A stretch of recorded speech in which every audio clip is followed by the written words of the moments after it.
Welcome to another edition of Temple Talks with head coach Trent Temple of Celina Bulldogs. Coach, glad to have you again. Week number 6 in the football season.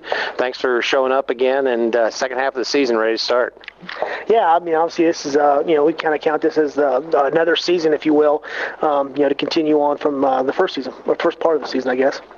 The last week, tough loss. Put you at 3-2, 2 league losses. Kind of makes an uphill battle to fight for the league. The league's kind of separating itself a little bit at the top with Ottawa Glandorf and Wapakoneta. What can you take and what can your kids take from that game last week and build on the rest of the season as you go to the home stretch? Nothing.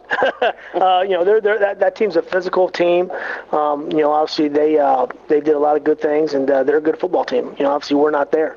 They pretty much controlled the ball, controlled the line of scrimmage. And, when you control the line of scrimmage like the way they did, you don't have a chance for success.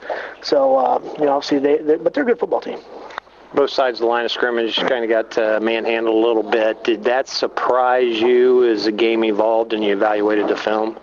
Yeah, I was a little surprised their offensive line was able to do some things that we haven't had done to us all year. So obviously it was a surprise there. But I knew defensively they were really good. But really the big surprise was on their offensive side of the ball, offensive line. You put that game behind you, coming into this week, an old nemesis, if you will. Head coach Doug Fry at St. Mary's, kind of in short order, has renewed the fierce rivalry between Celina and St. Mary's. Yeah, I know Doug's obviously a successful coach. Everybody's they've been successful.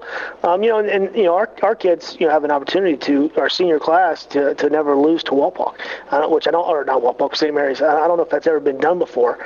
We were talking about it today. We're trying to think of the last time that's been done. We're not, no one could come up with the answer.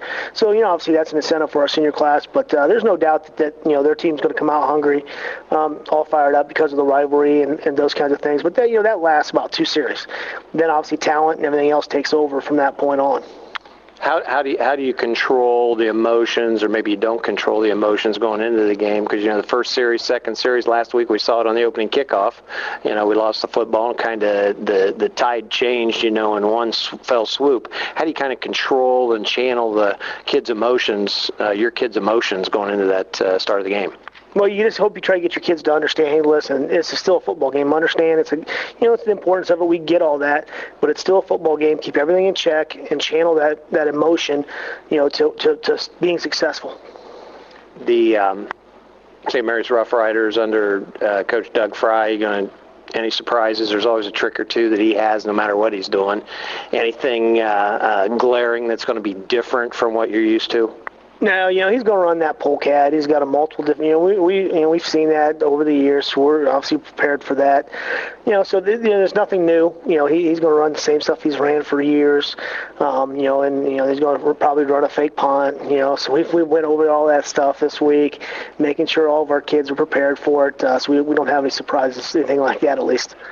Mother Nature could enter into it again. 2 years ago was just a monsoon over at St. Mary's, and the game was delayed for a couple hours and finally got the game completed, around midnight or after. And anything you can do, look, it's a 100% chance of rain tomorrow, and that may last into the evening. Anything else you can do to kind of counteract that a little bit? No. We knew going in on Monday that there was possible chance of rain. So, it is what it is. You can't control Mother Nature, and you have to be prepared for all elements. That's on us as a coaching staff to prepare our kids to play in the rain and be successful and understand that the ball's going to be a little slippery. So we got to make sure we have work on ball security all week this week. And things like that. But every hour the weather changes. So at this point, I have no clue what's going to happen. Every hour I look, it keeps changing. So who knows? Kids, you feel the kids are ready for tomorrow night? Yeah, I do. Our kids are excited for the opportunity. It's one of those deals, you don't have to do a lot of talking in this game.